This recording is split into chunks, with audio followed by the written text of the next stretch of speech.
கண்டிப்பாக அந்த சேனலை சப்ஸ்கிரைப் பண்ணிக்கோங்க. முழுக்க முழுக்க பிஸ்னஸ் டிப்ஸ் தான் இருக்கும். நம்ம இன்னைக்கு பார்க்க போகிறது தொழில் தர்மம்.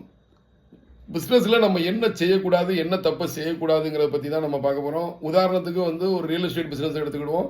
வாங்குறவர் ஒருத்தர் இருப்பார், விற்கிறவர் ஒருத்தர் இருப்பார், நடுவில் புரோக்கரேஜாக செயல்படுறவர் இருப்பார். இந்த சொத்து விற்பனைக்கு வருது அப்படிங்கிறது புரோக்கர் தான் முதல்ல இன்ஃபார்மர்.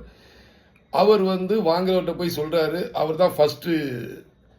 நிறைய புரோக்கர்ஸ் தெரிஞ்சு அதே ஃபர்ஸ்ட் ஆள் சொன்ன இன்டிமேஷன் பண்ற ஆள்கிட்டே தான் போய் இவங்களும் சொல்றாங்க. இது திரும்ப சேல்ஸுக்கு வருதுன்னு.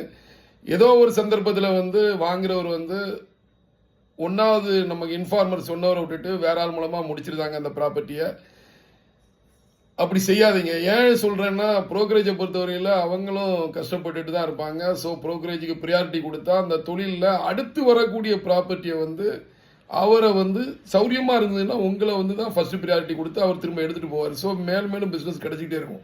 அது இல்லாத பட்சத்தில் நீங்க ஃபர்ஸ்ட் ஆளுக்கு மரியாதை கொடுக்காது தொழில் தர்மம் கிடையாது. ஸோ இதை ஃபாலோ பண்ணுங்க. நன்றி. நான் ஜெயசீலன். மற்றொரு சந்தி.